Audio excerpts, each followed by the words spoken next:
الحمد لله الحنان المنان الذي خلق الإنسان وعلمه البيان. الصلاة والسلام على رسوله سيد الإنس والجان وعلى آله وأصحابه ذوي الخير والإحسان. أما بعد، فأعوذ بالله من الشيطان الرجيم. بسم الله الرحمن الرحيم. يا أيها الذين آمنوا استعينوا بالصبر والصلاة إن الله مع الصابرين. ولا تقولوا لمن يقتل في سبيل الله أموات بل أحياء ولكن لا تشعرون. صدق الله مولانا العظيم وبلغنا رسوله النبي الأمين المتين المختار الكريم، ونحن على ذلك لمن الشاهدين والشاکرین والحمد للہ رب العالمین. بارگاہ رسالت معاب صلی اللہ تعالی علیہ وسلم میں درود پاک کا ہدیہ پیش کریں. اللہم صلی علی سیدنا و مولانا محمد معدن الجود والکرم منبع العلم والحلم والحکم والہ واصحابہ الکرام وابنہ الکریم وبارک وسلم صلاة دائمتا سرمدا ابدا. یقیناً آج 10 محرم الحرام عاشورہ کا دن ہے، اور آپ کا یہ جمع غفیر مسجد میں اس طرح سے جمع ہونا محبت اہل بیت کی نشانی ظاہر کرتا ہے. آج ہر سنی گھرانہ حسین کو سننا پسند کرتا ہے، اور آج کے دن بہت ساری فضیلتیں ہیں عاشورہ کی، اور تاریخی اعتبار سے بہت سارے واقعات بھی ہوئے ہیں عاشورہ کو، لیکن ان واقعات کا تذکرہ زیادہ نہیں کیا جاتا. شہادت امام حسین کا تذکرہ زیادہ کیا جاتا ہے، اس لیے کہ دیگر واقعات بھی عبرت کے لیے ہو سکتے ہیں. نوح علیہ السلام کے طوفان کا ذکر، موسیٰ علیہ السلام کا فرعون کی لشکریوں سے نجات کا پانا، یونس علیہ السلام کا مچھلی کے پیٹ سے باہر آنا، یہ سب عاشورہ کے دن ہوا ہے. لیکن کثرت سے شہادت امام حسین کو ہر سنی گھرانہ اس لیے ذکر کرتا ہے کہ قتل حسین اصل میں مرگ یزید ہے. اسلام زندہ ہوتا ہے ہر کربلا کے بعد. ہم اسی نیت سے اور اسی آس و یاس تمنا کے ساتھ شہادت امام کا تذکرہ کرتے ہیں کہ ہمارے مرجھائے ہوئے دلوں میں پھر سے ایمان تازہ ہو جائے. آج معمول کے مطابق تذکرہ امام حسین امام عالی مقام رضی اللہ تعالی عنہ ہمیں کرنا ہے. کل آپ نے سفر امام حسین کو سماعت کیا تھا، مدینے سے مکہ تک آنا اور مکہ سے پھر کوفہ کے لیے نکلنا. یوں سمجھ لیں کہ آج ہم شہادت امام حسین کو سننے کے لیے بیٹھے ہیں کہ آج عاشور کا دن کربلا کی تاریخ میں ایک ایسا دن تھا کہ اہل بیت کے لیے ایک بڑا سخت ترین امتحان تھا. بلکہ امام زمن نے اس کا نقشہ یوں کھینچ کر کے بیان کیا ہے کہ فاطمہ کے لاڈلے کا آخری دیدار ہے، حشر کا ہنگامہ برپا ہے میان اہل بیت. اہل بیت اطہار کے درمیان حشر کی سی نوبت اور حشر کی سی کیفیت پیدا ہو چکی تھی. عزیزان گرامی وقار، سیدنا امام علی مقام کا تذکرہ کرنا اور سننا، ہم اس کو سعادت و عبادت تو سمجھتے ہی ہیں، لیکن یہ ایک بڑی ہمت کا کام ہے اور ایک بڑے جگر کا کام ہے کہ ہم اپنے نبی کونین صلی اللہ تعالی علیہ وسلم کے نواسوں کا تذکرہ کرتے ہیں اور پھر اپنے دامن میں جھانک کر دیکھتے ہیں تو خود اپنے آپ پر زیادہ رونا آتا ہے. اس لیے کہ وہ شہادت کے بعد بہت بلند مقامات پر چلے گئے، اتنے بلند مقامات پر وہ فائز ہوئے کہ ان کے نام کے تذکرے کرنے والوں کو اللہ ان کی برکت سے ولایت دے دیا. لیکن رونا آج امام حسین پر نہیں، اپنے حال پر آ جائے تو بھی بڑی بات ہے. کہ تذکرہ کرنے والوں کی زبان بھی اور ان کا عمل بھی ویسا ہو جائے جیسا امام حسین چاہتے تھے۔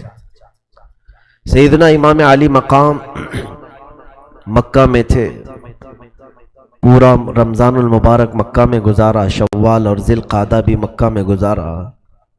امام مسلم بن عقیل کو آپ نے کوفہ بھیجا تھا حالات معلوم کرنے کے لیے۔ کوفہ والوں نے ان کا بڑا شاندار استقبال کیا تھا، تو انہوں نے لیٹر لکھ کر بھیج دیا تھا، اے امام یہاں کے حالات بہت اچھے ہیں، سب آپ کے حق میں ہیں، آپ کے صرف انتظار میں ہیں، آپ تشریف لائیں اور ہر کوئی آپ سے بیعت کرنا چاہتا ہے۔ یہ خط پہنچا امام علی مقام کے پاس، لیکن کوفہ میں کیا ہوا اس کے بعد؟ امام مسلم بن عقیل اور ان کے بچوں کو اور ان کے جتنے حمایتی تھے ان کو بڑی سزائیں دے کر کے ابن زیاد نے قتل کیا اور کوفہ میں ان کے سروں کو لٹکا دیا۔ یہ خبر امام حسین تک کسی نے نہیں پہنچایا۔ امام علی مقام مکہ سے اپنے خاندان والوں کو لے کر نکلتے ہیں، چلو کوفہ والوں نے ہمیں بلایا ہے، ہزاروں کی تعداد میں ان کے خط آئے ہیں، ہم ان کے خط کا جواب دینے کے لیے پہنچے اور ان لوگوں نے ایک امام حق کا مطالبہ کیا ہے، ہم ان کے اس مطالبے کو پورا کرتے ہیں۔ جبکہ مکہ میں موجود بہت سارے صحابہ اکرام اور دیگر تابعین نے آپ کا راستہ روکنے کی کوشش کی، بہت کوشش کی کہ آپ نہ جائیں، آپ مکہ میں امن و امان کے ساتھ ہیں، کوفہ والے دغا کر جائیں گے۔ امام علی مقام کی نظر میں صرف وہی بات تھی کہ کل بروز قیامت اگر انہوں نے اللہ کے حضور کہہ دیا کہ ہم نے تیرے نبی کے نواسے کو بلایا تھا، وہ آئے نہیں، اس لیے ہم نے یزید کی بیعت کر لی، تو رب تبارک و تعالیٰ کی بارگاہ میں کیا جواب دوں گا؟ اگر مولا مجھ سے یہ سوال کرے کہ اے حسین کیا تو نے اپنے نبی کی امت کو ایک فاسق و فاجر کے ہاتھ ایسی لاوارث چھوڑ دیا، انہیں بیعت کرنے کے لیے آزاد چھوڑ دیا؟ تو امام حسین کو اسی قیامت کا خوف ستاتا تھا، تو انہوں نے بلایا تو رخت سفر باندھ لیا۔ امام علی مقام جب اپنے گھر والوں کے ساتھ نکلے تو راستے میں کچھ لوگ ملاقات کرتے رہے، اس میں ایک مشہور شاعر فرزدق، اس نے مل کر کے ملاقات کر کے کہا بھی کہ آپ کہاں جا رہے ہیں؟ کہا کوفہ کی طرف۔ تو اس نے ایک تاریخی جملہ کہا، اے امام حسین ابن علی، کوفہ والوں کے دل آپ کی طرف ہیں لیکن ان کے نیزے اور تلواریں یزید کی طرف سے چلتی ہیں، آپ ان کی بات پر یقین نہ کریں۔ امام علی مقام نے کہا، اے فرزدق، اللہ نے جو مقدر رکھا ہے وہ ہو کر رہے گا۔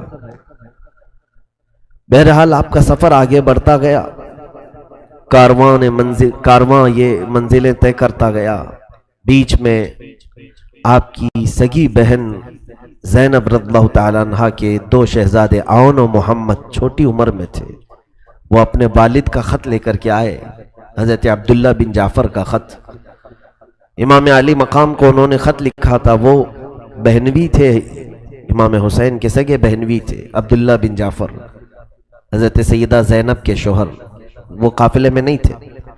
انہوں نے خط لکھا کہ میں آپ کو روکتا ہوں، اللہ کے لیے آپ واپس آ جائیں، کوفہ والوں کی نیتیں اچھی نہیں ہیں، اگر ان کے پاس تھوڑی اور سختی کسی نے کر دی تو وہ آپ کے خلاف کھڑے ہو جائیں گے، اللہ نہ کرے آپ کے ساتھ اگر کچھ ہو گیا تو پوری دنیا میں اندھیرا چھا جائے گا۔ امام علی مقام کا خط لکھا، امام حسین ابن علی رضی اللہ تعالیٰ عنہ نے اس خط کو رکھا اور اپنے ارادے پر آگے چلتے رہے۔ عون و محمد سے کہا کہ جاؤ اپنے ابا سے ہمارا سلام کہنا اور کہنا عافیت کی دعا کریں، ہم رسول کریم صلی اللہ علیہ وسلم کی امت کی خیر کے لیے نکلے۔ عون و محمد جاتے کہاں؟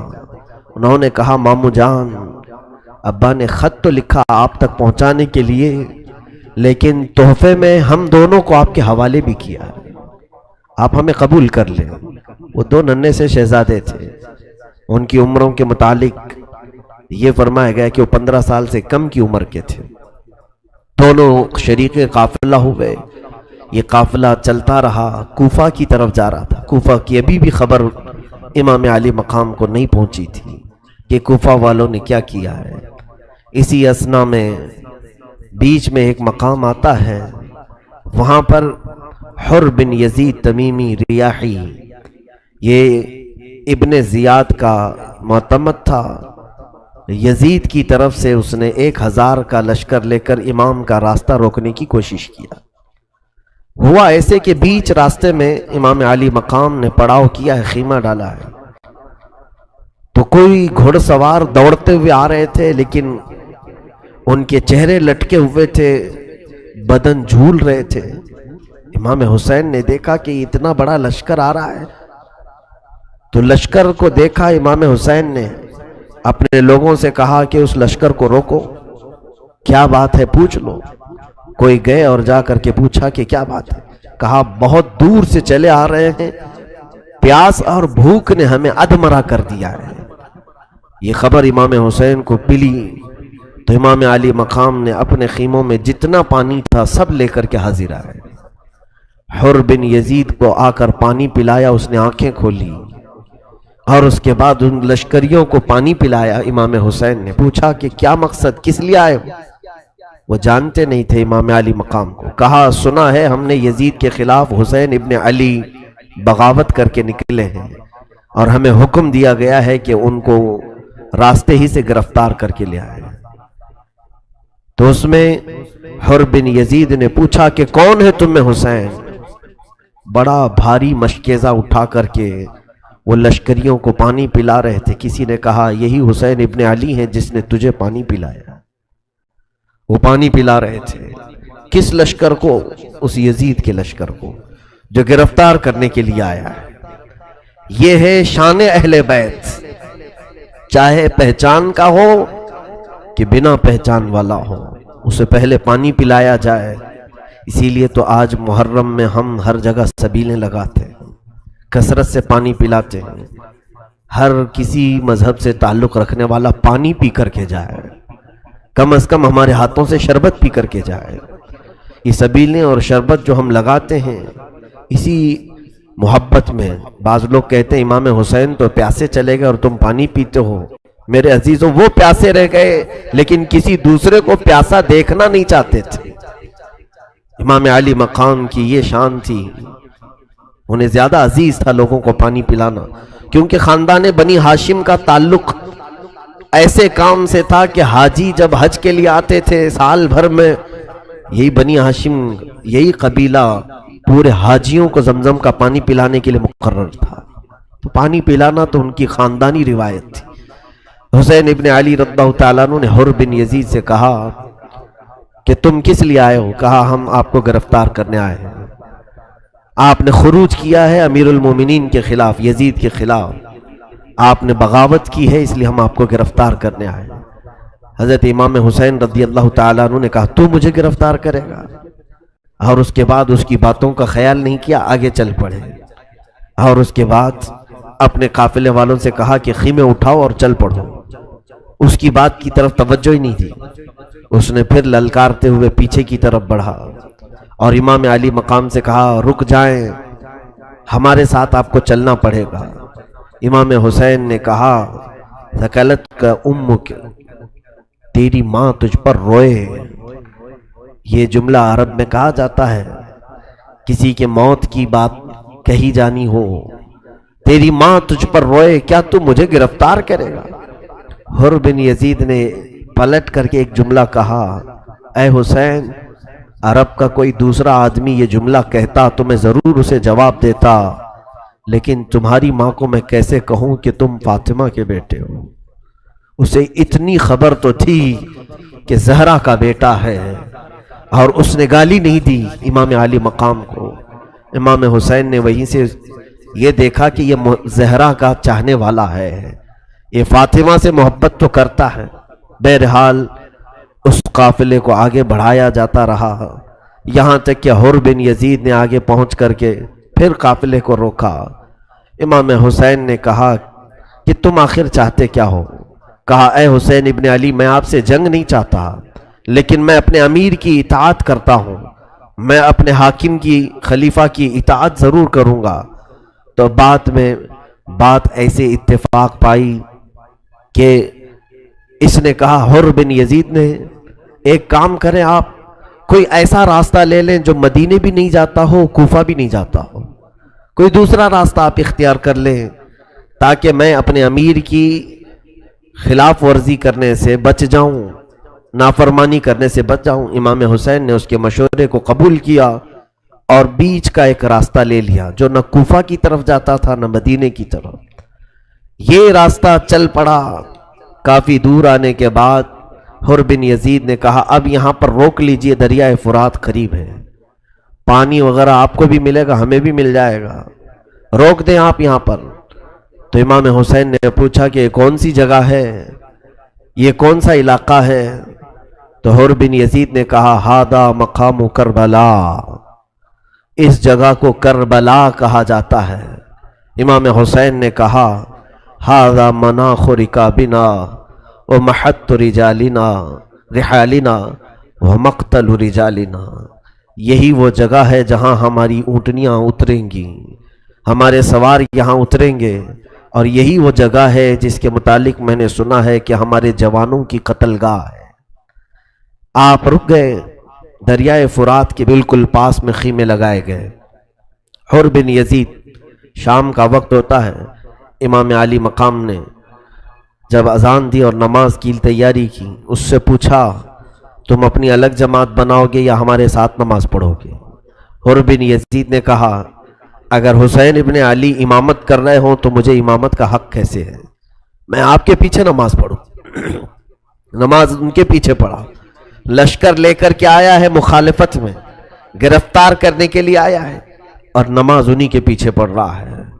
امام علی مقام کے پیچھے نماز ادا کیا۔ اس کے بعد امام حسین ابن علی رضی اللہ تعالیٰ عنہ نے اس سے کہا کہ دیکھو ہم صلح کی بات کرتے ہیں، ہم امن کی بات کرتے ہیں، تم لکھ کر کے بھیجو کہ ہم جنگ نہیں چاہتے، قتل نہیں چاہتے، خون ریزی نہیں چاہتے، میں تمہارے لیے صلح کی بات پیش کرتا ہوں۔ اس نے حاکم کوفہ عبید اللہ ابن زیاد کے پاس خط لکھا کہ حسین لڑنا نہیں چاہتے ہیں اور ہم نے ان کا راستہ روکا ہوا ہے۔ خط آنے کے بعد اس کو حر بن یزید کی بات پر یقین نہیں آیا۔ اس نے عمرو بن سعد نامی ایک شخص جو سعد ابن ابی وقاص رضی اللہ تعالیٰ عنہ کا بیٹا ہے، عشرہ مبشرہ میں سے ہیں وہ صحابی، ان کا بیٹا ہے عمرو، اسے ایران کی حکومت دینے کا اسے لالچ دی گئی تھی، اور اس لالچ میں وہ ایران پر چڑھائی کرنے کے لیے جا رہا تھا۔ حاکم کوفہ ابن زیاد نے اسے طلب کیا اور کہا کہ پہلے تو حسین کا یہ معاملہ نپٹ، اس کے بعد تجھے ایران بھیجا جائے گا۔ وہ 4000 کا لشکر لے کر کے آیا اور اسے امام حسین ابن علی کے پاس بھیجا گیا۔ اچانک رات کو امام حسین رضی اللہ تعالیٰ عنہ 2 محرم کو کربلا اتر چکے تھے۔ یہ 2 محرم کی تاریخ تھی جب آپ کربلا اتر چکے تھے، اور 7 محرم آئی جب تک تو دریائے فرات پر پورا قبضہ آپ کا تھا۔ ابن سعد رات کو آیا، 4000 کا لشکر لے کر گھوڑے دوڑاتے ہوئے آئے۔ بی بی زینب اور کئی عورتیں سیدنا امام حسین کے خیمے میں آئیں اور کہنے لگیں کہ یہاں پر اچانک بڑی فوج آ رہی ہے۔ تو امام حسین رضی اللہ تعالیٰ عنہ باہر نکل کر کے دیکھتے ہیں ایک بڑا لشکر آیا ہے، 4000 فوجی اس میں ہیں۔ تو فوجیوں کے امیر سپہ سالار کو طلب کیا، پوچھا کہ کیا ماجرا ہے؟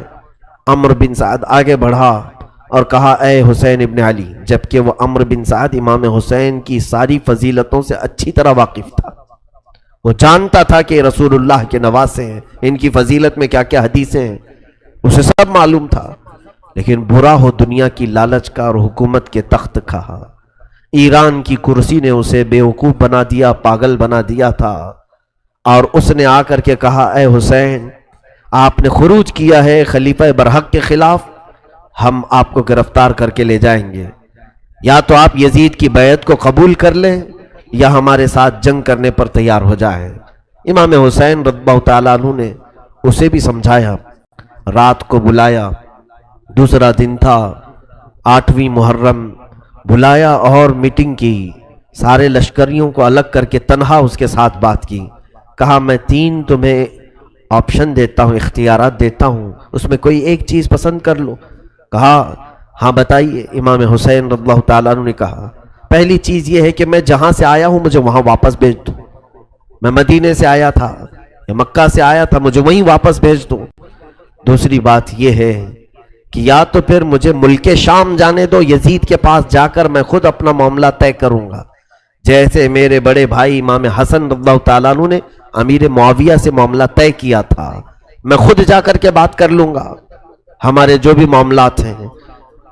تیسری بات یہ ہے اگر تم مجھے واپس مدینہ بھی نہیں جانے دینا چاہتے، ملک شام بھی نہیں جانے دینا چاہتے، تو یا تو پھر مجھے کسی دریا کے کنارے ساحل پر بھیج دو، میں اپنی عمر کی بقیہ زندگی کے ایام وہیں پر کاٹ لوں گا اپنے خاندان والوں کے ساتھ۔ میں صرف یہ چاہتا ہوں کہ ہمارے خون سے تمہارے ہاتھ رنگین نہ ہو، قیامت کے دن تمہیں اس خون کے عوض دوزخ میں نہ ڈالا جائے۔ عمرو بن سعد کو ان کی بات کا اثر ہوا، اس نے پھر ابن زیاد کو خط لکھ کر بھیجا کہ اچھا ہوا کہ معاملہ سلجھ گیا، حسین لڑنے کے لیے نہیں آئے ہیں۔ انہوں نے یہ 3 آپشن دیے ہیں۔ عبید اللہ بن زیاد کوفہ کا جو گورنر تھا، اس کے دربار میں کئی لوگ بیٹھے تھے، اس نے مشورہ کیا۔ وہاں پر ایک شخص شمر ذی الجوشن بیٹھا ہوا تھا، اس نے کہا واللہ اگر حسین کو آپ نے واپس پلٹا دیا تو آپ کی ذلت ہو جائے گی، وہ آپ کے علاقے میں آئے ہیں اور آپ کی اطاعت کیے بغیر وہ واپس چلے جائیں گے۔ اور رہی بات عمرو بن سعد کی، ہم نے سنا ہے کہ رات بھر بیٹھ کر کے حسین کے ساتھ میٹنگیں کرتا ہے، وہ ان سے جا کر کے مل لیا ہے۔ اس بدبخت ظالم نے عبید اللہ بن زیاد کے دماغ کو چڑھایا اور اس کے بعد ابن زیاد نے ایک بڑی فوج اس کے ہاتھ دے کر بھیجا کہ جاؤ کربلا میں عمرو بن سعد سے کہنا کہ حسین سے کہیں پہلے میری اطاعت کریں، حاکم کوفہ ابن زیاد کی اطاعت کریں اور سر جھکا کر ہمارے پاس آئیں، پھر ہم آپ کو یزید کے پاس بھیجیں گے، اور یا نہیں مانتے تو انہیں قتل کر دو اور ان کے جسموں کو رون دو۔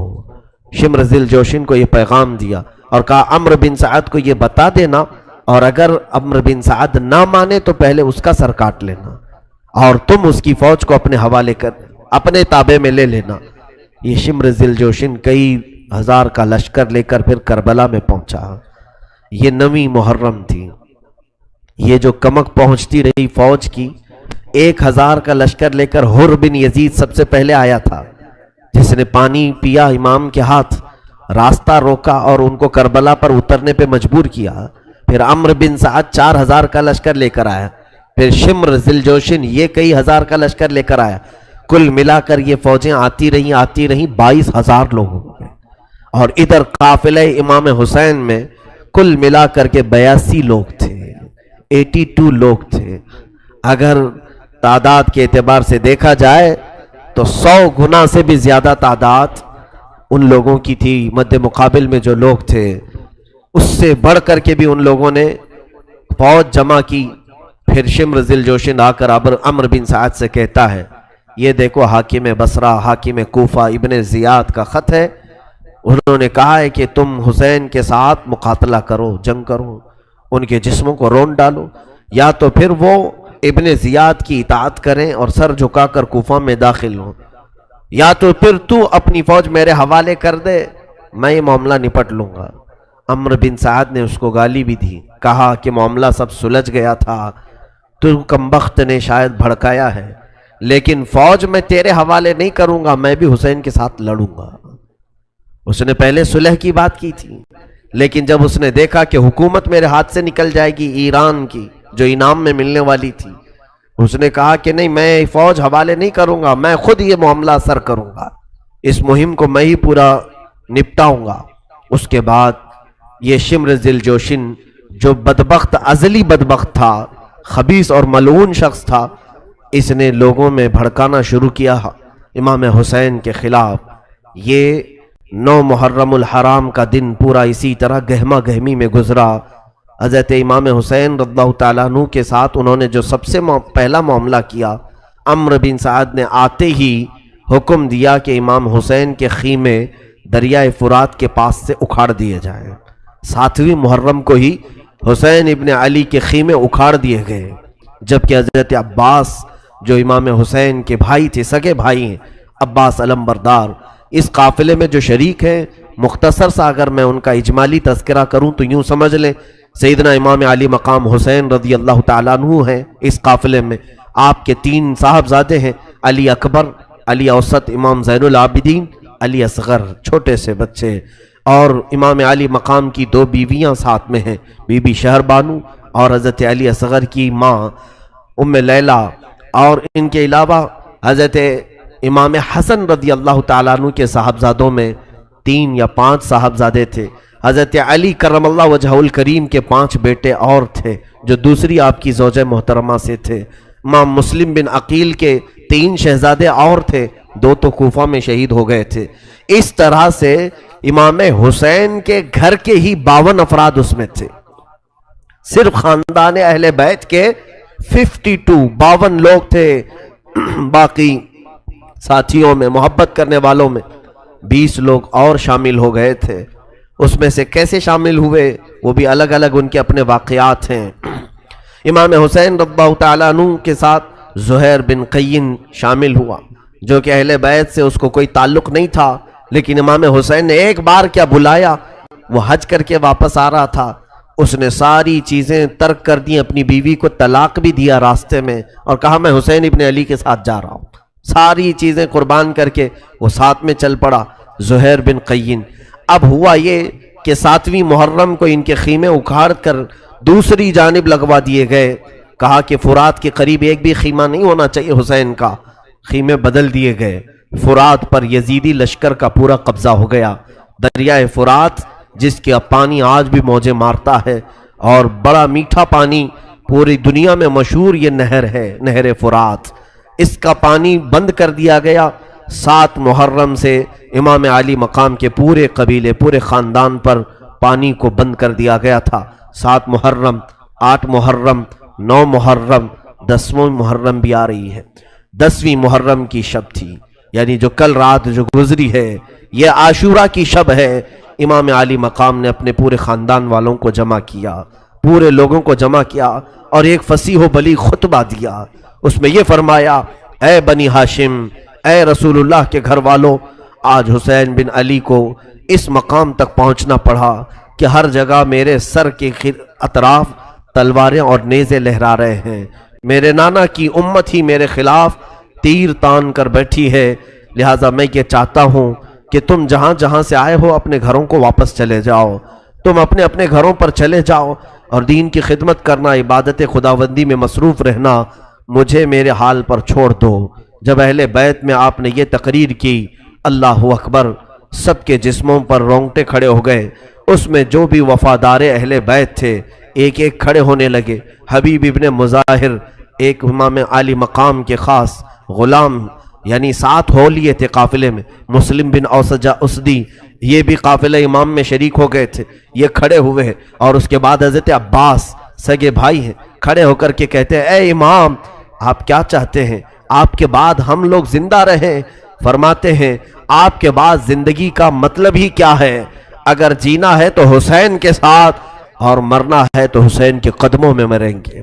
آپ کے بھائی نے یہ جملے کہے، اور اس کے بعد آپ کے بھانجے بھتیجے ایک ایک اٹھتے گئے، اور انہوں نے وفاداری کا ایسا ثبوت دیا، اور کہا، اے امام علی مقام، مولا، ہمارے جسموں پر جو بال ہیں وہ آپ کی برکت سے ہیں، آپ ہمیں کربلا سے واپس نہ کریں، ہم اپنی زندگی کی آخری سانس تک آپ کے ساتھ رہیں گے، جہاں آپ رہیں، چاہے آپ اپنے قدموں میں ہی ہمیں کیوں نہ رکھیں۔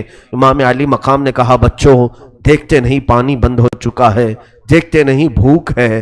امام علی مقام سے بچوں نے کہا، اے امام حسین، یہ پانی ہی تو بند ہوا ہے، یہ پانی اور کھانا ہی تو بند ہوا ہے، لیکن ابھی ہمارے جنت کا راستہ تو کھلا ہوا ہے۔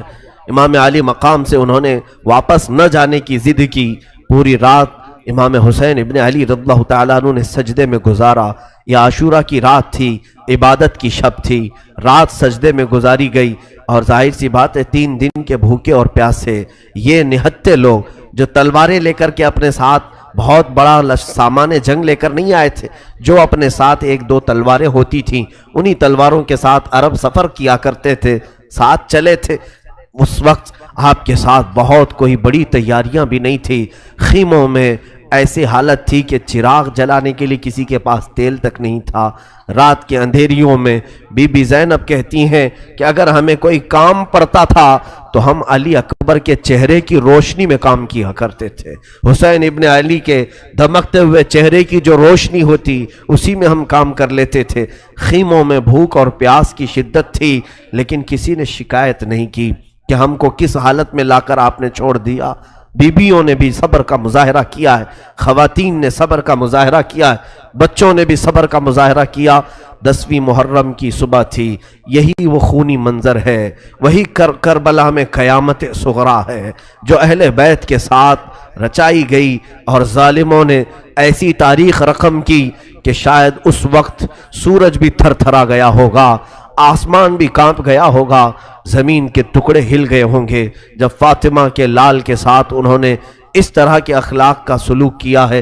عزیزان گرامی وقار، فجر ہوتے ہی امام علی مقام یزیدی لشکر کے پاس آئے اور پھر یہاں پر کھڑے ہو کر ایک خطبہ دیا اور کہا، اے لوگوں، کیا تم نہیں جانتے کہ میں فاطمہ کا بیٹا ہوں، میں حیدر کرار علی مرتضیٰ کا بیٹا ہوں؟ کیا تمہیں معلوم نہیں کہ ایک مسلمان کا قتل کتنا بڑا گناہ ہے؟ یہ تمام تقریریں کرنے کے بعد آپ نے سمجھایا کہ تم اپنی تیروں کو اور تلواروں کو اندر کر لو، میں تم سے لڑنے نہیں آیا ہوں، تم سب مسلمان ہو، تم سب نمازیں پڑھتے ہو، تم سب کلمہ پڑھتے ہو، ہم آپس میں قتل و خون کر کے ایک دوسرے کے ساتھ اس طرح سے نہ بھڑ جائیں۔ سارے لوگوں کو سمجھایا، لیکن کچھ لوگوں کے آنسو تو نکل گئے، لیکن تلواریں ہاتھ سے نہیں چھوٹیں، تلواریں نیچے نہیں آئی۔ اسی اسنا میں شمر ذی الجوشن، اس خبیث مردود نے عمرو بن سعد سے کہا، تم سپہ سالار ہو، جنگ کے شروع کرنے کی اجازت دے دو۔ اسی اسنا میں حر بن یزید، جو 1000 کا لشکر لے کر سب سے پہلے امام حسین کے پاس آیا تھا، اس نے آ کر کے پوچھا، اے لوگو، کیا تم صحیح میں حسین کے ساتھ جنگ کرنا چاہتے ہو؟ حقیقت میں تم لڑو گے امام حسین کے ساتھ؟ تو سبوں نے کہا، ہم آئے اسی لیے ہیں کہ حسین کے ساتھ ہم وہ سلوک کریں گے کہ دنیا یاد رکھے گی۔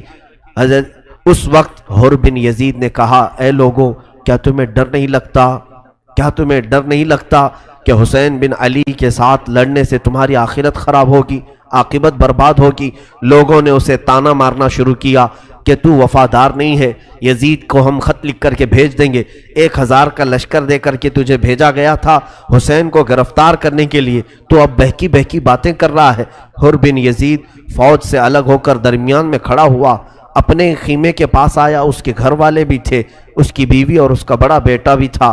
انہوں نے دیکھا کہ حر کانپ رہا ہے اور بہت زیادہ جسم میں تھرتھراہٹ آ گئی۔ گھر والوں نے پوچھا، حر، یہ کیسی کپ کپاہٹ ہے، کیسے کانپنا ہے؟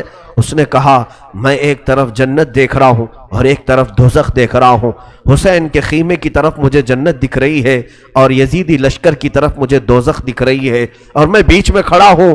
بتاؤ اے لوگوں، میں کیا کر سکتا ہوں؟ میں اگر دوزخ کو جان بوجھ کر کے ہاتھ میں لے لوں تو دنیا میں مجھ سے زیادہ بے وقوف اور پاگل کوئی نہیں ہوگا۔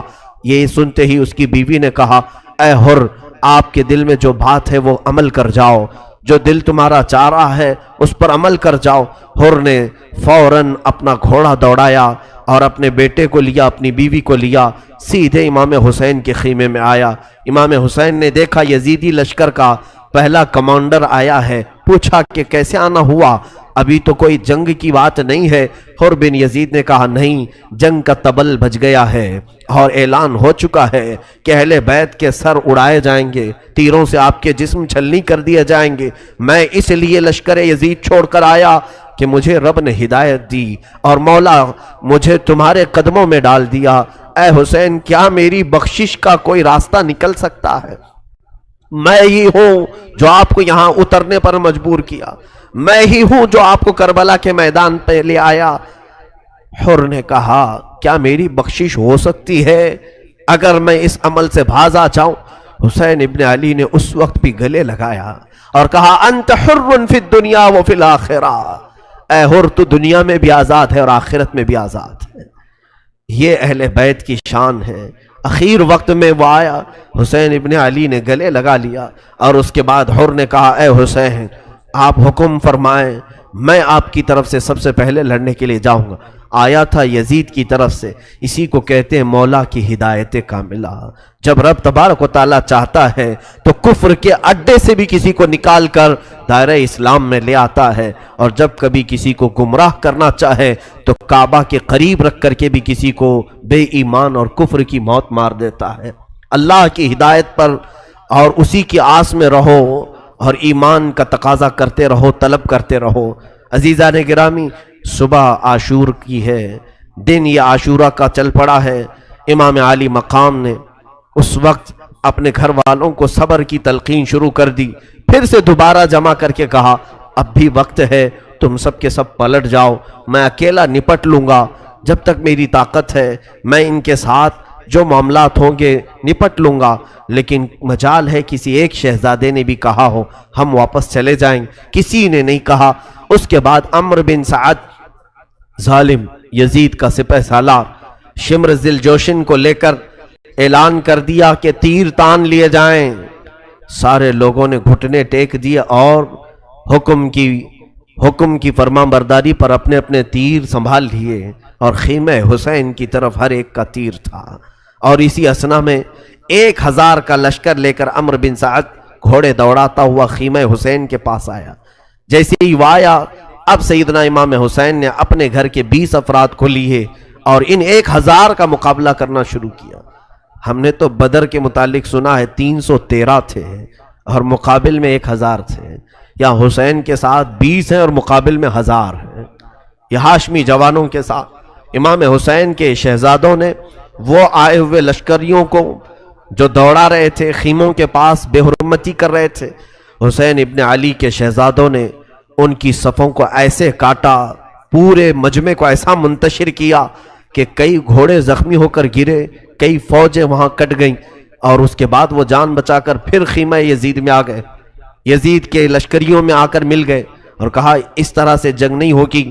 پھر عمرو بن سعد نے کہا اب دیکھنا تم سب گواہ رہنا، سب سے پہلا تیر حسین کی طرف میں چلاتا ہوں، اور یہ کہہ کر کے اس نے خیمہ حسین کی طرف تیر چلایا، اور اس کے بعد اعلان کر دیا جنگ کا آغاز ہو چکا ہے۔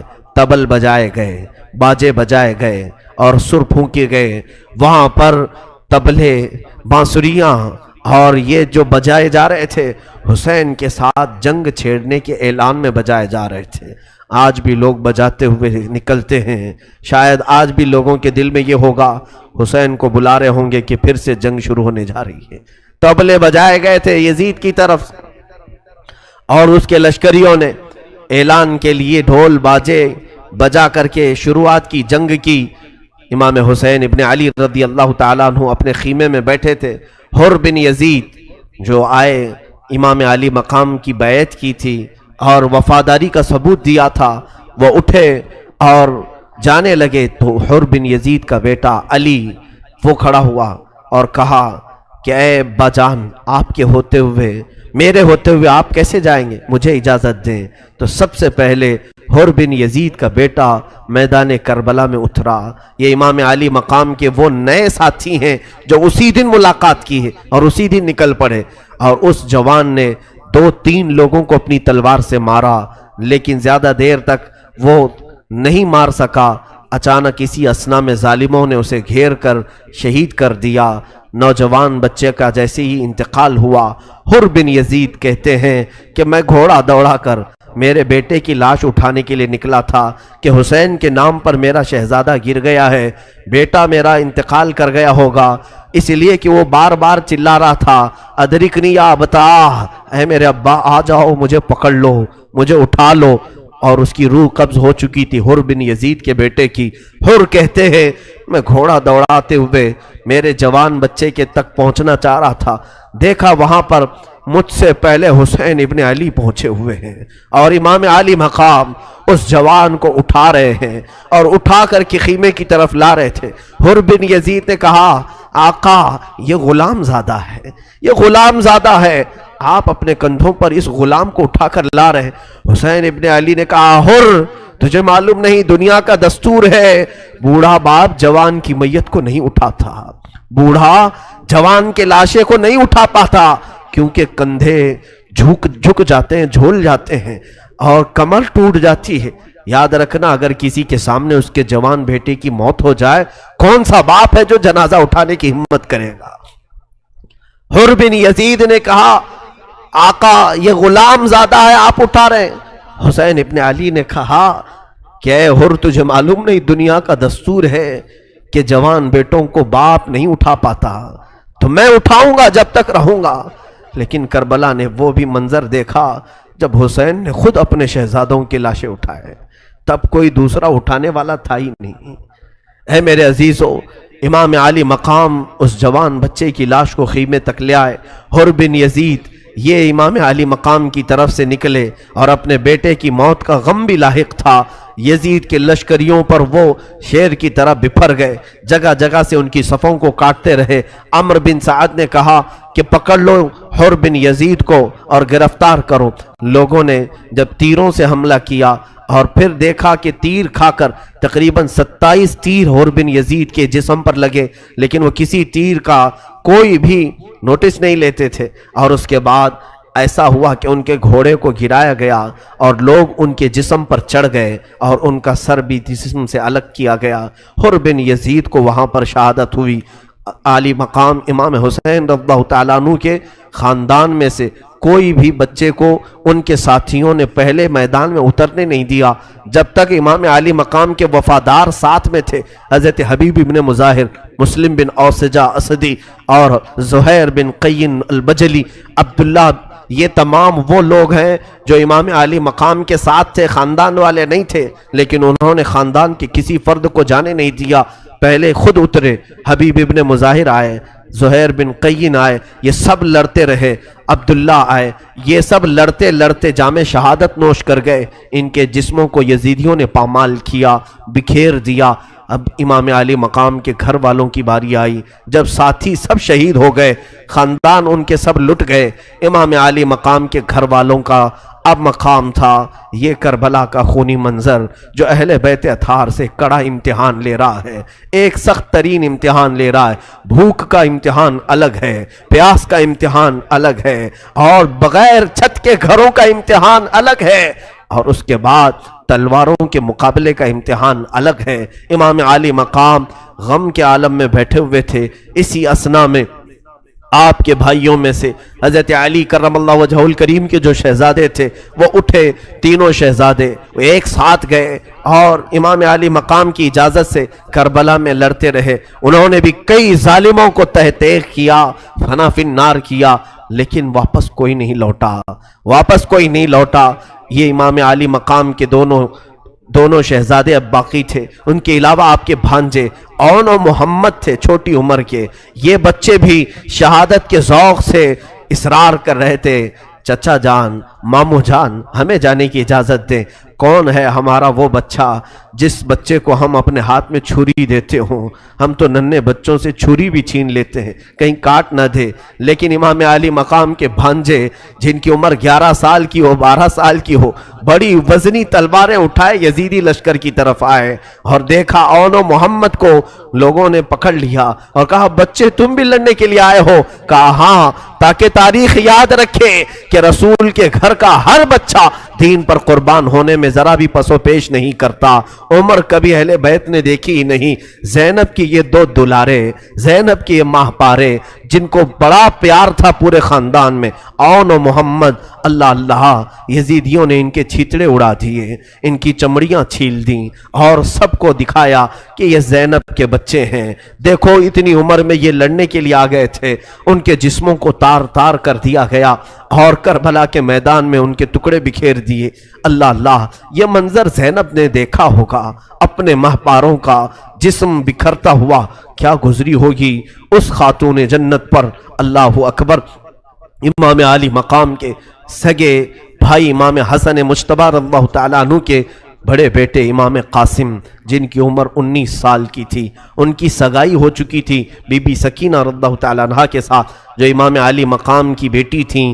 حضرت امام قاسم آئے، کہا چچا جان، خاندان کے لوگ بھی جا چکے، چچا سارے جا چکے ہیں، مسلم بن عقیل کے شہزادے گئے، آپ کے وفادار ساتھی چلے گئے، جو جاتا ہے واپس پلٹتا نہیں، آپ مجھے اب اجازت دیں، اب میں گھر کا فرد ہوں۔ امام علی مقام نے اوپر سے نیچے دیکھا اور کہا میرے مرحوم بھائی حسن کی تم ایک ہی تو علامت بچے ہو، تمہیں دیکھ کر میں بھیا کی یاد کیا کرتا تھا، اے قاسم کیا تم بھی جاؤ گے؟ امام قاسم نے کہا چچا جان یہ کیسی بات ہے، کیا آپ نے سارے لوگوں کو شہادت کا جام دے دیا اور مجھے اس سے کیسے محروم کرتے ہیں؟ امام علی مقام نے امام قاسم کے ماتھے کو بوسہ دیا، ان کے ہاتھوں کو اپنے سینے پر رکھا اور کہا میں نے اپنے بھائی حسن کا غم اب تک نہیں بھولا، جاؤ قاسم اللہ تیری حفاظت کرے۔ امام قاسم آئے، اللہ اکبر، امام قاسم کی جواں مردی تو ایسی تھی، کیوں نہ ہو رسول اللہ کے گھر والا، وہ ایسا شہزادہ جو حسن مجتبیٰ کا لاڈلا تھا، گھوڑے پر سوار ہو کر جب آواز لگانے لگا یزیدیوں کو کوئی مقابل میں ہے، کوئی میرے سامنے آئے گا۔ عمرو بن سعد نے ایک مشہور و معروف پہلوان ازرق نام کا پہلوان، اس سے کہا کہ جاؤ اس قاسم سے لڑو۔ اس نے کہا ہاں اس بچے سے مجھ جیسا پہلوان لڑے گا؟ کہا کہ میں پہلے اپنے 4 بیٹے ہیں، ان میں سے کسی کو بھیجوں گا، وہ خود ہی کام تمام کر کے آ جائیں۔ اس پہلوان کے بڑے 4 بیٹے ہٹے کٹے لہیم و شہیم تھے، اس میں سے ایک بیٹے کو بھیجا امام قاسم کے سامنے۔ امام قاسم اللہ اکبر، وہ کربلا کا دولہا جس کی قوت دیکھیں آپ، 3 دن کی بھوک اور پیاس کے بعد تلوار ایسے چلاتا تھا جیسے ہواؤں میں بجلیاں کڑکتی ہوں، بجلیوں کی سی چمک پیدا ہوتی تھی۔ ایک وار تھا، ہم تو یہاں مرغوں کو ایک بار میں ذبح نہیں کر پاتے، امام قاسم بن حسن رضی اللہ تعالیٰ عنہ ایک ہی وار میں ازرق کے بیٹے کو فنا فی النار کیا۔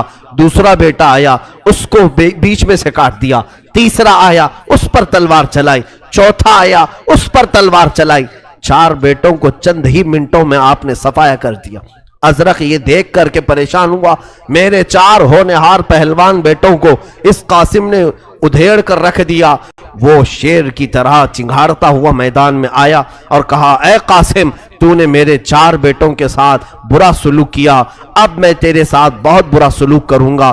اس کے بعد اس نے دیکھا امام قاسم کے ہاتھ میں اس کے بیٹے کی تلوار ہے، کیونکہ امام قاسم کی تلواریں کند تھیں، مڑ رہی تھیں۔ وہ جو ازرق پہلوان کے بیٹے کی تلوار تھی، قتل ہونے کے بعد آپ نے وہ اٹھا لیا تھا۔ اب ازرق نے پوچھا یہ میرے بیٹے کی تلوار ہے، تیرے پاس کیسے آئی؟ کہا تیرے بیٹے نے یادگار کے طور پر مجھے دیا ہے تاکہ اسی تلوار سے میں تیرا بھی خاتمہ کروں، تیری حیثیت میرے سامنے ایک مچھر سے زیادہ نہیں ہے۔ ازرق بپھر گیا اور چلانے لگا۔ اسی اثناء میں امام قاسم نے الحرب خدعۃ کے طور پر صرف اتنا کہا ازرق تیری پہلوانی کے جوہر ہم نے بہت سنے، تیرے کارنامے ہم نے بہت سنے، لیکن تجھے تو گھوڑے کی زین باندھنا بھی نہیں آتا، تو جس گھوڑے پر بیٹھا ہے اس کی نکیل تو دیکھ الٹی باندھا ہے۔ آپ نے اس کو توجہ مبذول کرانے کے لیے بولا یہ کسی پہلوان کی توہین ہے، جنگ کے میدان میں کسی سپہ سالار کو یہ کہنا کہ تجھے گھوڑے کی نکیل باندھنی نہیں آتی، اس کی توہین ہے۔ ازرق نے جھک کر اپنے گھوڑے کی زین کیا دیکھی، آپ نے تلوار اٹھائی اور اس کی گردن پر ایسا مارا کہ سر اچھل کر گر گیا۔ عمرو بن سعد کو بڑا غصہ آیا کہ اس نے ہمارے پہلوانوں کا خاتمہ کرنے کی ٹھان لی ہے۔ اس کے بعد حکم دیا اے لوگوں تمہیں معلوم نہیں یہ علی کا شیر ہے، یہ فاطمہ کا گھر کا دلارا ہے، اس کے ساتھ اکیلے نہ جاؤ۔ اب اس کے ساتھ پورا جملہ جتھا مل کر کے حملہ کرے، حتیٰ کہ یہ کتوں کا جتھا آیا، تقریباً 25 لوگ امام قاسم کے ارد گرد منڈلانے لگے، کوئی تیر ادھر سے مارتا کوئی ادھر سے مارتا، تلواروں سے ایک فاطمہ کا لاڈلا کتنوں کا مقابلہ کرے گا؟ تنہا علی کا لال خاروں میں گھر گیا، وہ گل ازار فاطمہ کانٹوں میں گھر گیا۔ اور اس کے بعد امام قاسم ابن حسن رضی اللہ تعالیٰ عنہ کو ان ظالموں نے اتنا زخم دیا کہ ان کے سر میں نیزے مارے، ان کے سینے پہ نیزے مارے، پیچھے پیٹھ پر نیزے مارے، جسم کا کوئی حصہ نہیں چھوڑا جہاں تیر نہ مارے ہوں۔ امام علی مقام امام قاسم رضی اللہ تعالیٰ عنہ کے ہاتھ سے تلواریں چھوٹ گئیں، اب دم جاتا رہا، گھوڑے پر ہی آپ نے اپنی گردن لڑکا دی۔ اور اتنی ہے روایت کہ سارے شہزادے گر کر انتقال کر گئے، لیکن امام قاسم بن حسن رضی اللہ تعالیٰ عنہ گھوڑے پر ہی رہے۔ یہاں تک کہ لوگوں نے ڈر کر کے آپ کے جسم کے ساتھ بڑی بدتمیزیاں کی۔ امام حسین ابن علی دوڑتے ہوئے آئے، کہا اے ظالمو ہٹ جاؤ، میرا قاسم گھوڑے سے میرے بغیر نہیں اترے گا، وہ نہیں اترے گا۔ امام حسین آئے، امام قاسم کو گھوڑے سے اتار لیا، دیکھا تو نیچے سلانے کی تک جگہ نہیں تھی کہ تیر اتنے لگے ہوئے تھے، جسم کو اتنے تیر ہیں کہ سونے کے لیے جگہ بھی نہیں تھی۔ سر امام حسین نے اپنی گود میں لیا، امام قاسم مسکرائے اور پھر اپنی روح قف سے ان کی روح نکل گئی اور جان آفریں کے سپرد کیا۔ انا للہ و انا الیہ راجعون۔ امام قاسم کی موت کا غم، ان کی شہادت کا غم حسین ابن علی کو بے چین کر گیا۔ یہ اتنا بڑا لاشا اٹھا کر کے لاتے تھے۔ امام حسین کی عمر اس وقت 56 سال کی تھی۔ 56 سال کی عمر میں یہ شہزادوں کا بوجھ اٹھا کر لانا، اور خیمے کے پاس جگہ جگہ شہزادے جمع ہیں، علی کے بیٹوں کی لاشیں ہیں، اور امام حسن کے بیٹوں کی لاشیں، مسلم بن عقیل کے بیٹوں کی لاشیں سب جمع ہیں، اور امام حسین کو قبر کھودنے کا تک موقع نہیں مل رہا ہے۔ جنگ اتنی گھمسان کی چل رہی ہے، یہاں تک کہ لوگوں نے آپ کی مدد میں آپ کے لاشوں کے ساتھ کوئی اٹھانے کو تیار نہیں تھا، نماز پڑھنے کا کوئی وہاں انتظام نہیں تھا۔ امام حسین ابن علی رضی اللہ تعالیٰ خیمے میں تھے۔ اب دیکھا کہ امام قاسم جا چکے تو رسول کریم صلی اللہ تعالیٰ علیہ وسلم کے خاندان کا وہ ہونہار شہزادہ، اللہ فاطمہ کے گھر میں ظاہر سی بات ہے شباہت رسول اللہ کی کیسے نہیں آئے گی۔ امام حسین کے بیٹے امام علی اکبر، جن کے متعلق پورا مدینہ کہتا تھا، جو صحابہ نے رسول کو دیکھا تھا، علی اکبر کی شباہت، چہرہ پورا رسول پاک سے ملتا جلتا تھا۔ جو دیکھتا تھا علی اکبر کو کہتا تھا ہذا شبہ رسول اللہ، یہ رسول اللہ کا عکس لے کر کے آیا ہے۔ وہ حضور پاک صلی اللہ علیہ وسلم کے شبیہ تھے، خلقاً و خلقاً و منطقاً، کہا گیا ہے اخلاق میں بھی، سیرت میں بھی اور گفتگو کرنے میں بھی۔ علی اکبر کی عمر اس وقت 18 سال کی تھی۔ 18 سال کی عمر کے بچے، ذرا توجہ دو، 18 سال کی عمر میں تم تو یہ سوچتے ہو کہ ہماری عیاشی کے دن ہیں، ہمارے گل کھلانے کے دن ہیں، آج ہم گناہوں کے اڈوں پر جا کر اپنی عمر کو اس طرح برباد کرتے ہیں۔ 18 سال کے بچوں، جاؤ علی اکبر کے دروازے پر پوچھو کیا ان کی جوانی نہیں تھی، کیا ان کی خواہشات نہیں ہوں گی، کیا ان کے گھر میں کوئی کھیلنے کودنے کی چیزیں نہیں ہونی چاہیے تھیں؟ آج تم اپنے والدین سے ضد کر کے اپنی تمام خواہشات پوری کروا لیتے ہو۔ علی اکبر نے زندگی بھر میں کون سی ایسی ضد کی؟ ایک ہی ضد کیا۔ خیمہ حسین میں آئے، کہا بابا جان اب مجھے اجازت دے۔ امام حسین نے کہا بیٹا میں تجھے کیسے اجازت دوں، تو مت جا۔ سارے لوگوں کو امام حسین خود ہی اجازت دے رہے تھے، علی اکبر نے ضد کرنا شروع کیا کہ بابا جان میرے ہوتے ہوئے آپ نہ جائیں، میں اپنے آنکھوں کے سامنے آپ کو کیسے جاتا ہوا دیکھوں، برائے مہربانی آپ مجھے اجازت دیں۔ یہ پہلا شہزادہ ہے جن کو امام حسین نے کہا جاؤ بیویوں سے اجازت لے آؤ، اماں اور پھوپھی سے اجازت لے آؤ۔ علی اکبر گئے اپنی سگی پھوپھی سیدہ زینب کے خیمے میں، اور ان کی ماں تھیں حسین ابن علی کی زوجہ محترمہ، اور چھوٹی سی بہن بھی تھی سکینہ۔ اندر داخل ہوئے خیمے میں، کہا کہ سارے چلے گئے اور میری باری آئی ہے، اور بابا نے کہا ہے کہ تم سے اجازت لے کر کے جاؤں۔ بیویاں کھڑی ہو گئی، کہا علی اکبر ہم پر رحم کرو، ہم عورتوں کی بے بسی کو تو دیکھو، کوئی تو بچ جائے جو ہمیں مدینہ پہنچا سکے، کوئی تو بچے، ہماری بے بسی پر رحم کرو۔ تو ساری عورتیں گھر گئیں، تو علی اکبر نے ساری عورتوں کو اللہ حافظ کہا، اور کہا شاید میری زندگی میں آپ سے اجازت نہ مل سکے، میں رسول کریم صلی اللہ تعالیٰ علیہ وسلم کو حوض کوثر پر دیکھ رہا ہوں، میرے آقا میرے انتظار میں ہے، جب یہاں فرات بند ہو چکا ہے تو جینے کا کیا مطلب، کیا حوض کوثر بھی نہ پیوں؟ تو ان کی ماں نے کہا علی اکبر اللہ حافظ جاؤ۔ علی اکبر چلے گئے، امام علی مقام نے خود ان کو اپنے ہاتھوں سے گھوڑے پر بٹھایا، ان کے کمر پر پٹا باندھا، عمامہ پہنایا، تلوار ہاتھ میں دی، کہا جاؤ بیٹا چلے جاؤ، جب وہ بڑھنے لگے، بوڑھا باپ ہے، 56 سال کی عمر ہے، پیچھے سے پکارنے لگے مہلن مہلن، بیٹا تھوڑا آہستہ سے جا، آہستہ جا، تیرا گرنا مجھے پسند نہیں ہے، گھوڑے پر سے تو نہ گر جائے۔ امام علی مقام نے لاڑوں سے پالا تھا اس شہزادے کو، اپنی زندگی کی فصل بہار جب سامنے جا رہی ہو، اور اس وقت باپ اور ماں کی کیفیت کیا ہوتی ہے میرے عزیزوں، یہاں ہم جو غم کر رہے ہیں یہ کچھ نہیں، جو اس مقام پر ہوں گے ان کی کیفیت کو پوچھو، ان کے تو آنسو سوکھ چکے تھے، پانی بہنے کا بھی کوئی طریقہ نہیں رہ گیا تھا۔ حسین ابن علی نے 2 مرتبہ پیچھے بلایا، علی پیچھے آؤ، وہ واپس آتے تو ایک ہی بات امام حسین کہتے کہ بیٹا تم ظالموں میں گھر جانا تو صبر کا دامن مت چھوڑنا، کوئی جملہ تمہارے زبان سے غلط نہ نکلنے پائے، اہل بیت کسی کو گالی نہیں دیتے، تم گالی گلوچ نہیں کرنا، یہ پیغامات امام حسین کے تھے۔ علی اکبر نے سر جھکایا اور اپنے بابا کی اجازت لے کر کے یہ شہزادہ چلا، اللہ اللہ یہ آواز دیتے رہے۔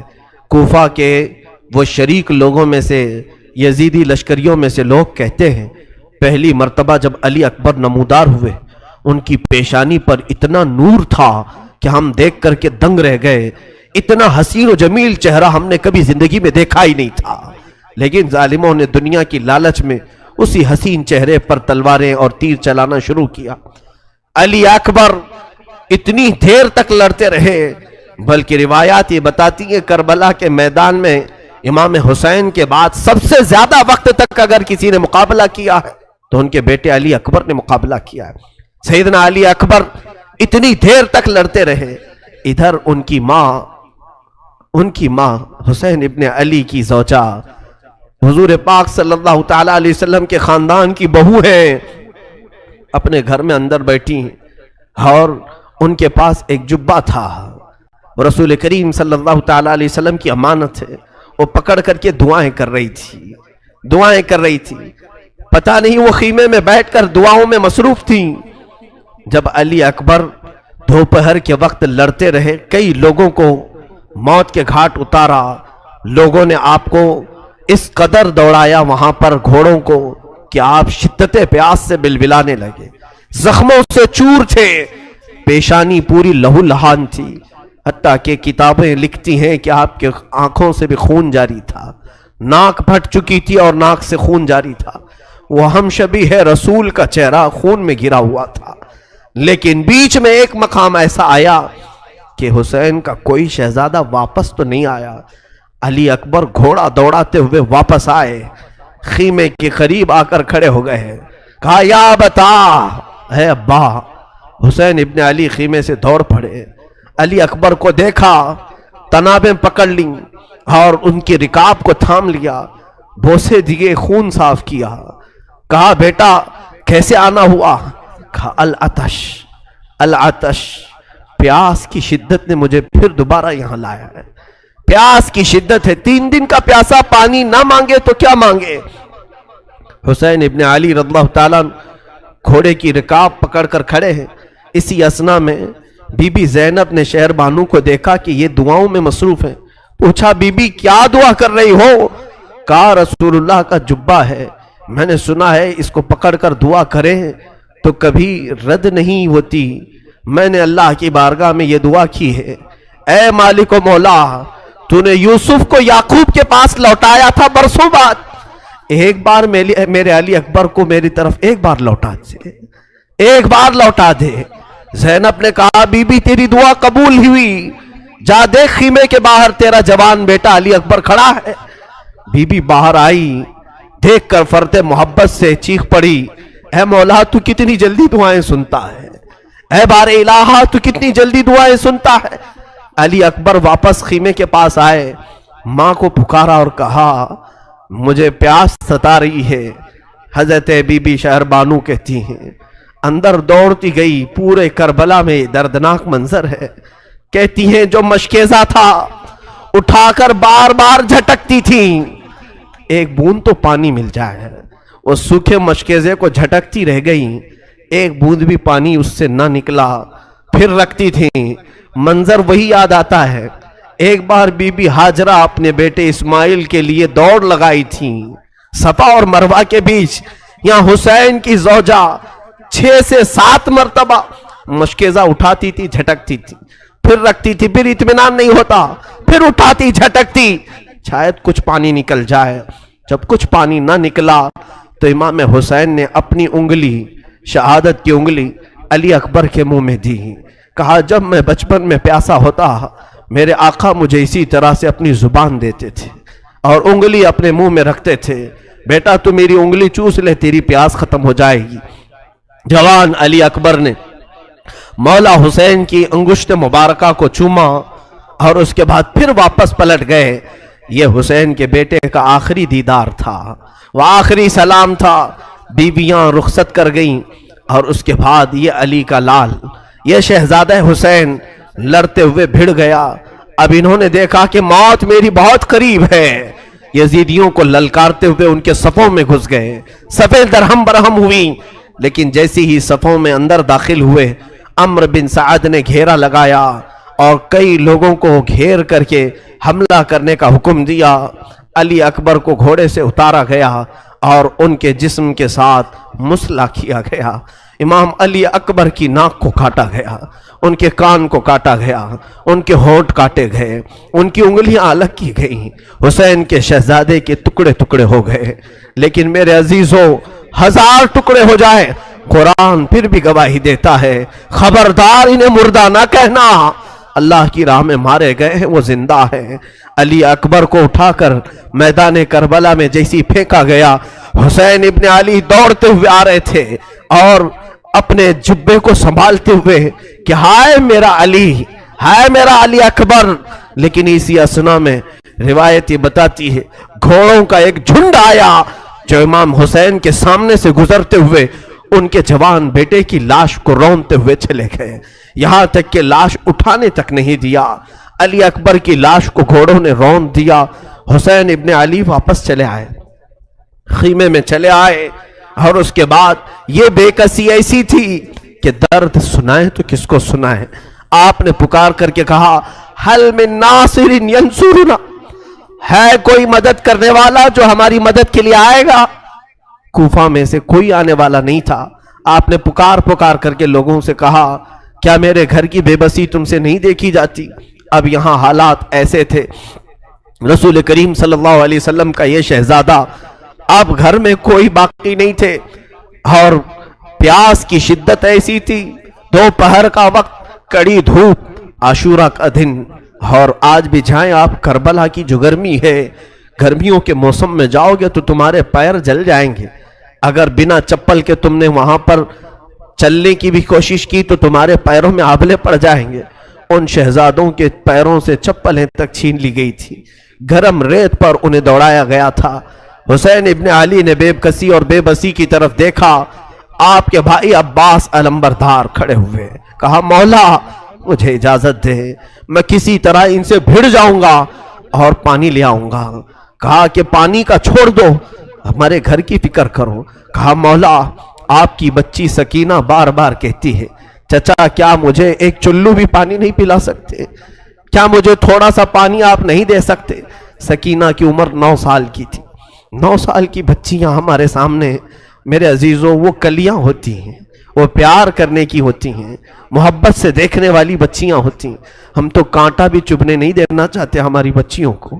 سکینہ بے یار و مددگار خیمے میں جب اپنے چچا کو پکارنے لگی، کیا چچا سارے شہزادے پانی سے پیاسے چلے گئے، کیا بچیوں اور عورتوں کو بھی پانی نہیں دیا جائے گا؟ حضرت عباس نے کہا سکینہ تم نے میرے جوش کو للکارا ہے، لاؤ مشکیزہ اور میں پانی لا کر کے رہوں گا. تم انتظار کرنا، دیکھ کہ میں ابھی پانی لاتا ہوں اور پورے خیمے کو پلاتا ہوں. مشکیزہ اٹھایا اور چل پڑے دریائے فرات پر. آپ تلواروں سے مقابلہ کرتے ہوئے پورے یزیدی لشکر کو چھانٹ دیا اور کوفہ کے یہ بزدلوں کی فوج میں سے نکلتے ہوئے دریائے فرات تک پہنچ گئے. فرات میں پہنچنے کے بعد آپ نے دیکھا پانی جوش مارتا ہوا، ٹھنڈا پانی، ندی کا میٹھا پانی، اور مشکیزہ ہاتھ میں ہے. اٹھایا. میرے عزیزو آج افطاری کا منظر مجھے یاد آتا ہے. کہ جب ہم دن بھر کے بھوکے ہوتے ہیں، سامنے ٹھنڈا شربت رکھا ہو، میٹھا پانی رکھا ہو، اذان کیا ہوتی ہے کہ سب سے پہلے ہم اٹھائے اور پی جاتے ہیں، کس کا افطار، کس کا روزہ ہے یا نہیں، ہمیں اس کی خبر نہیں۔ مولا عباس کو دیکھو، چلو اٹھایا اور کہا کہ میں تھوڑا پانی پی لوں، پھر مشکیزے میں بھروں، اس کے بعد اپنے ہاتھ کو کوسنا شروع کیا۔ برا ہو تیرا، تو نے حسین کے بغیر پانی پینے کا سوچا کیسے؟ چلو سے پانی پھینک دیا اور کہا مولا حسین اپنے خیمے میں پیاسے، بچے تڑپ رہے ہیں اور عباس یہاں پہنچ گیا ہے تو کیا پانی پی لے گا؟ ایک قطرہ بھی پانی نہیں پیا، پورے مشکیزے میں پانی بھر لیا اور اس کے بعد چل پڑے۔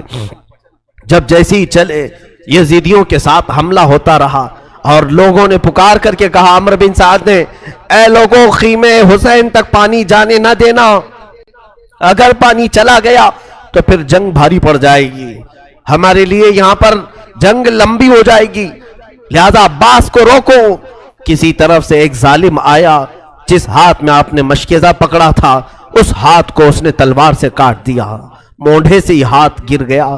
آپ نے دوسرے ہاتھ میں مشکیزہ اٹھایا، ظالم نے تلوار چلائی، دوسرا ہاتھ بھی کاٹ دیا۔ عباس کو اسی لیے کہا جاتا ہے کفین، ذل کفین، دو ہاتھ والا، سب دو ہاتھ والے ہوتے ہیں، لیکن عباس علمبردار کے دونوں ہاتھ جیسے نکلے، اب بھی مایوسی نہیں تھی، اپنے دانتوں سے مشکیزہ اٹھا لیا۔ وہ پانی کا مشکیزہ جو ہوتا تھا چمڑے کا، دانتوں سے اٹھا لیا اور کہا میں پہنچا کر کے رہوں گا خیمہ حسین میں۔ پکارے عباس، اے سکینہ میں پانی لاؤں گا تو خوب پینا، کٹے ہیں بازو چھدا ہے سینہ، ابھی میں کٹے ہیں بازو چھدا ہے سینہ۔ یہ عباس علمبردار کی زبان سے الفاظ نکل رہے تھے، اسی اسنا میں ظالموں نے ایک تیر ایسا چلایا کہ وہ سیدھا تیر آپ کی آنکھ میں گھس گیا، آپ کی بائیں آنکھ کی پتلی باہر آ گئی۔ اب تو حال یہ تھا کہ میرے عزیزو تیر نکالنے کے لیے ہاتھ بھی تو نہیں تھے، تیر اگر کھینچ کر کے نکالا جائے ہاتھ بھی نہیں تھے، اور ظالموں نے تیر برسانا شروع کیا۔ عباس اب تک نہیں روئے، ہاتھ کٹ گئے، آنکھ میں تیر چبھ گیا، رونا نہیں آیا۔ اسی اسنا میں کسی نے آ کر کے مشکیزہ پھوڑ دیا پانی کا، عباس کا صبر نہیں ہو سکا، چیخ نکل گئی، ہائے مردود تو نے کیا کیا، میرے ہاتھ لے لیا، آنکھ پھوڑ دیا، ٹھیک تھا لیکن یہ پانی میں سکینہ تک پہنچا کر آ جاتا۔ آپ اسی غم میں نیچے زمین پر گر گئے۔ سوچو جو گھوڑے پر بغیر ہاتھوں کے گرا ہوگا کیسے گرا ہوگا؟ تم اگر اوپر سے گرو گے تو ہاتھ وغیرہ سے اپنے آپ کو سنبھال لو گے، دونوں کٹے ہوئے ہاتھوں سے جب کوئی گھوڑے سے گرتا ہو، چاہے وہ منہ کے بل گرے کہ سر کے بل گرے، کس طرح سے گرا ہوگا؟ جبکہ ایک آنکھ میں تلوار ہے۔ پکارا اپنے بھائی کو، اپنے بھائی امام حسین کو پکارا، مولا حسین دوڑتے ہوئے آئے۔ راویوں نے لکھا ہے کہ حسین ابن علی اتنی تیزی سے دوڑتے ہوئے آئے کہ پورا امامہ کھل گیا تھا اور کپڑے الجھ گئے تھے۔ دوڑتے ہوئے آئے، عباس کو اٹھایا، سر لیا، اب بھی جان باقی تھی۔ کہا امام علی مقام سے کہ ہاتھ دونوں نہیں ہیں، تیر آپ اپنے ہاتھ سے نکال لیں۔ دونوں ہاتھ کٹے ہوئے تھے، امام علی مقام نے تیر آنکھ سے نکالی تو آنکھ کی پتلی بھی تیر کے ساتھ باہر آ گئی، دوسری آنکھ میں خون جمع تھا۔ عباس اسی اسنا میں کہہ رہے تھے مولا بس دو تین خواہشیں ہیں، دو تین خواہشیں۔ کہا عباس کہو تو صحیح۔ کہا پہلی خواہش یہ ہے کہ آنکھ پر جمع ہوا خون صاف کر دیں، آخری بار ایک بار آپ کے چہرے کو دیکھ لوں، ایک بار آپ کا دمکتا ہوا چہرہ دیکھ لوں۔ مولا حسین نے اپنے امامے کے کپڑے سے ان کی آنکھیں صاف کی۔ جب آنکھ کھولی تو عباس سے کہا اور کیا خواہش ہے بتاؤ؟ کہا مولا میری لاش کو اٹھا کر خیمے کی طرف مت لے جانا، خیمے کی طرف نہ لے جانا۔ کہا کیوں؟ ساری لاشیں تو میں نے وہیں جمع کی ہیں۔ کہا عباس کہنے لگے مولا اس لیے کہ میں سکینہ کا مجرم ہوں، میں اس کے لیے پانی کا وعدہ کرایا تھا، بغیر پانی کے واپس میرے جانے کی ہمت نہیں ہے، میری لاش کو یہی چھوڑ دے، اللہ کے واسطے میری لاش خیمے تک نہ پہنچائیں، کہیں سکینہ ناراض نہ ہو جائے، کہیں وہ میرے خلاف نہ بولنے لگے کہ پانی کا وعدہ کیا اور لایا نہیں۔ عباس علم بردار یہ گفتگو کرتے کرتے اچانک ان کی آنکھیں بند ہو گئیں اور روح نکل گئی۔ انا للہ و انا الیہ راجعون۔ 56 سال کے بڑھاپے میں حسین ابن علی کھڑے ہوئے، اپنی کمر پر یوں ہاتھ رکھا، قال آن انکسر ظہری، مولا اب میری کمر ٹوٹ گئی، اب میری ریڑھ کی ہڈی ٹوٹ گئی، کیونکہ عباس کو مولا حسین اپنی ریڑھ کی ہڈی کہتے تھے۔ حسین ابن علی رضی اللہ تعالیٰ عنہ حضرت عباس کو اٹھائے ہیں، پھر لے آئے ہیں۔ بیویوں نے پوچھا عباس پانی لانے کے لیے گئے تھے، لے آئے؟ کہا پانی تو نہیں لے آئے، وہ خود پینے کے لیے نانا کے حوض کوثر چلے گئے ہیں، وہ جا چکے ہیں۔ عورتوں میں غم کا ماحول تھا، اب جوانوں میں کوئی نہیں باقی ہے، اور اندر موجود امام حسین ابن علی کی زوجہ محترمہ ام البنین یا ام رباب جو علی اصغر کی ماں تھیں، روایات کے اختلاف کے ساتھ 6 ماہ کے بچے کو لے کر آئی، کہا مولا میرا دودھ سوکھ گیا ہے، جب عورتیں کھائیں نہ پئیں تو دودھ تو سوکھ جائے گا۔ کہنے لگیں کہ جائیں آپ یزیدیوں کو یہ بچہ دکھائیں، اگر یزیدیوں کو رحم آ گیا تو اس بچے کو کچھ پانی پلا دیں گے۔ تو مولا حسین بچے کو اپنے جبے میں سنبھال کر لے آئے، کہا اے ظالموں، اے یزیدیوں، تم نے میرے گھر کے ہر فرد کے ساتھ جو سلوک کیا وہ صبح سے ایک تماشا بنا ہوا ہے۔ تم نے فاطمہ کے گھر والوں کے خون کے ساتھ اپنے ہاتھ رنگے ہیں، دیکھو یہ 6 مہینے کا بچہ ہے، ابھی بولتا نہیں، اس کی ماں کے سینے میں دودھ بھی سوکھ گیا ہے، تم چاہو تو اسے چند قطرے فرات کے پلا دو۔ ادھر سے آواز آئی، شمر ذی الجوشن نے کہا اے حسین تم جھوٹے ہو، تم جھوٹ بول رہے ہو، بچے کے نام پر تم خود پانی پینا چاہتے ہو، بچے کے نام پر تم خود پانی پینا چاہتے ہو۔ حسین ابن علی نے کہا اے ظالمو، اگر تمہیں ایسا لگتا ہے تو یہ بچہ میں تمہارے حوالے کرتا ہوں، لو تم ہی پلاؤ۔ ظالموں نے کہا، شمر ذی الجوشن نے کہا جاؤ حسین کے ہاتھ سے بچہ لے لو، ہم دیکھیں گے کہ اسے پانی کیسے پلانا ہے۔ حسین ابن علی کے پاس آئے، اس وقت بھی ظالموں کے پاس اتنا رحم نہیں تھا کہ 6 ماہ کے بچے کو پانی پلاتے۔ خولی بن یزید یا شمر ذی الجوشن کا ایک معتمد خاص تھا، اس نے کہا کہ یہ قصہ ہی تمام کر دو، حسین پھر کبھی پانی نہ مانگنے آئے کسی کا۔ زوردار ایک تیر چلایا، وہ تیر سیدھے ننھے علی اصغر کے حلقوم میں آ کر چھپ گیا۔ وہ بچہ ایک آہ بھرا اور جیسی نرم و نازک گلے میں تیر گیا ہوگا، خون کا فوارہ اچھل کر حسین کے چہرے پر آیا۔ امام عالی مقام نے اپنا چہرہ صاف کیا، دیکھا تو شہزادہ آنکھیں پھاڑ کر حسین ابن علی کو دیکھ رہا تھا اور گلے میں تیر چبا ہوا، اب تو رونے کی آواز بھی نہیں تھی، آواز بند ہو گئی تھی۔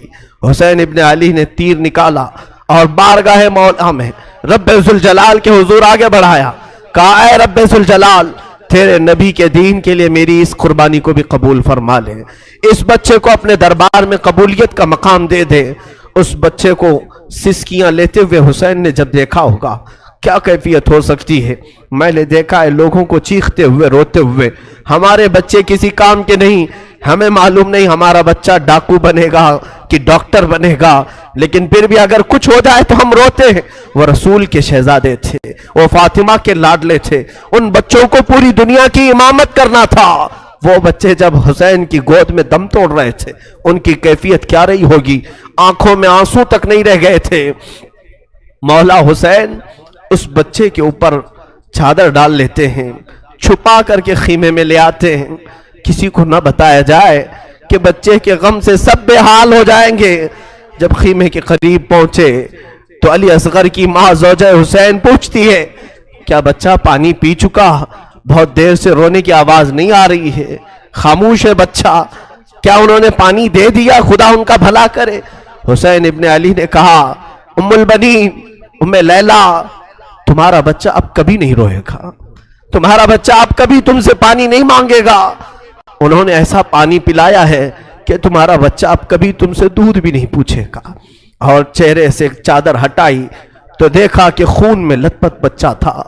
اس لاش مبارکہ کو اس زوجہ امام حسین کی گود میں ڈالا گیا۔ اس زوجہ پر لاکھوں سلام کہ نہ سینہ ٹھوکا نہ ماتھا پیٹا، بلکہ اس بچے کو جگہ جگہ سے چومتی رہیں، کہا رب ذوالجلال نے اپنی امانت واپس لی ہے، میرے مولا نے اپنی امانت واپس لی ہے۔ ہاں دنیا میں ایک تاریخ رقم رہے گی، لڑتے ہیں شہسوار بڑے بڑے میدان میں، میدان جنگ میں جہاد کے لیے جاتے بڑے بڑے پہلوان، لیکن میرا 6 مہینے کا بچہ قیامت تک ایسا کوئی پہلوان نہیں آئے گا۔ تاریخ رقم ہو گئی کہ 6 مہینے کا بچہ بھی یزیدیوں کے ساتھ لڑ کر کے آیا ہے۔ یہ حسین کا گھرانہ تھا۔ علی اصغر کی شہادت کے بعد گھر میں ایک عجیب سی کیفیت تھی۔ اللہ اکبر، یہ آخری وقت ہے میرے عزیز ہو۔ حسین ابن علی رضی اللہ تعالیٰ عنہ کے گھر میں سوائے ان کے بیٹے زین العابدین کے جو بیمار تھے، ان کی عمر 22 سال کی تھی، کمزور تھے، بخار زدہ تھے، لیٹے ہوئے خیمے میں بخار سے ان کا جسم تپ رہا تھا، وہ سارا منظر وہ اپنی بیماری میں دیکھ رہے تھے۔ اب کوئی باقی نہیں تھا، بچے کو تک نہیں چھوڑا تو کون باقی رہے گا۔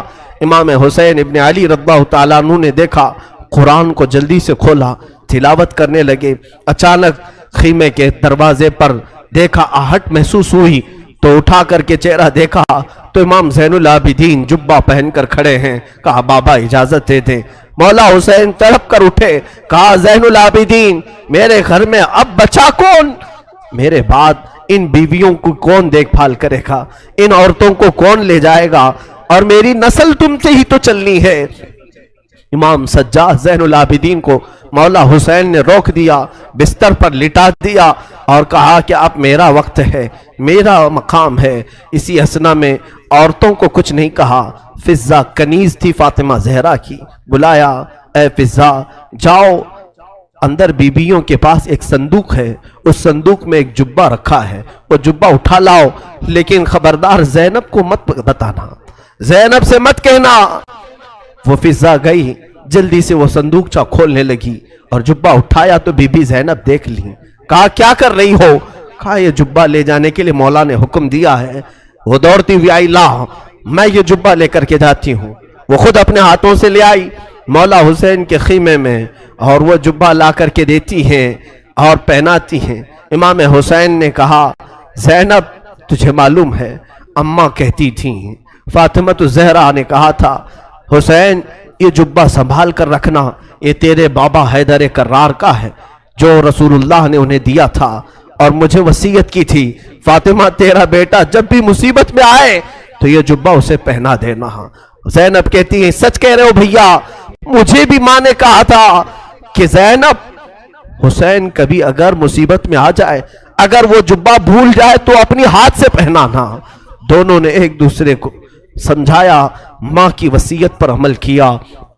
وہ کیسا منظر تھا جب حسین دولہا کی شکل اختیار کر گئے تھے، رسول اللہ صلی اللہ علیہ وسلم کا امامہ پہنا ہوا ہے اور جبہ مبارکہ حیدر کرار کا جو رسول کا عطا کیا ہوا ہے، جعفر طیار کا پٹا باندھا اور امیر حمزہ رضی اللہ تعالیٰ عنہ کی تبرکات آپ کے ساتھ تھے، تلوار حیدر کرار کی ذوالفقار آپ کے ہاتھ میں تھی۔